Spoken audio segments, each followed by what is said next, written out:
আজকে কেউ আসেনি, বাঁচা গেল, কাউকে টাকা দিতে হবে না। এই তোর কাছে টাকা পেতাম, টাকাটা দে, গাড়ি কিস্তি দিতাম আমার। ভাই আমার কাছে এখন টাকা নেই। কবে থেকে চাইছি, দিচ্ছিস না, শুধু ঘুরেই যাচ্ছিস। তুই বিশ্বাস কর ভাই, দুদিন পর আমি ঠিকই দিয়ে দেবো। তোর মাথায় বলছি।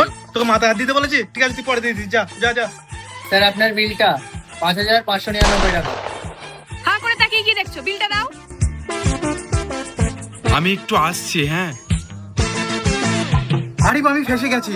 গার্লফ্রেন্ডকে নিয়ে রেস্টুরেন্টে এসেছিলাম, অনেক টাকার অর্ডার দিয়ে দিয়েছে। দিয়ে তারপর? তোর সাথে যেই টাকাটা পেতাম তাড়াতাড়ি অনলাইন করতো। আরে ভাই 2 মিনিট আগে ফোন কর, এক্ষুনি তো একজনকে অনলাইন করলাম। এখন তো আমার কাছে টাকা নেই। তোর মতো চিটারকে আমার ফোন করাই ভুল হয়েছে। রাখ। এ আরে দাঁড়া দাঁড়া, খুব ইমার্জেন্সি, রাস্তা দিয়ে আস্তে আস্তে অ্যাক্সিডেন্ট হয়ে গেছে আর তাড়াহুড়ো করতে গিয়ে টাকা আনতে ভুলে গেছি। তো তোর সাথে যে টাকাটা পেতাম সেই টাকাটা দে তো। তুই জানিস তো ভাই আমি মিথ্যে কথা বলি না। এখন আমার কাছে বিষ খাওয়ারও টাকা নেই। তোর সাথে যেমন একই ডায়লগ। এই ঠিক আছে ঠিক আছে ঠিক আছে। আমি বলবো না। এ ও কি বলে গেল রে? আমি বলবো না। কি বলবি না মানে? তার মানে তুই ওর সাথে মিলে আছিস, তাই না? না না স্যার। বল কোথায় আছে সেই 1,00,000 টাকাটা?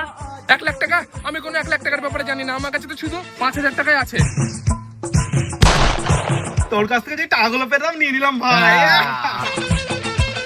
অনেক দিন ধরে টাকা পাই স্যার, কোনোভাবেই ওসুল করতে পারছি না। আপনি কিছু ব্যবস্থা করুন স্যার। হ্যাঁ হ্যাঁ হ্যাঁ, পুরো ব্যবস্থা হয়ে যাবে।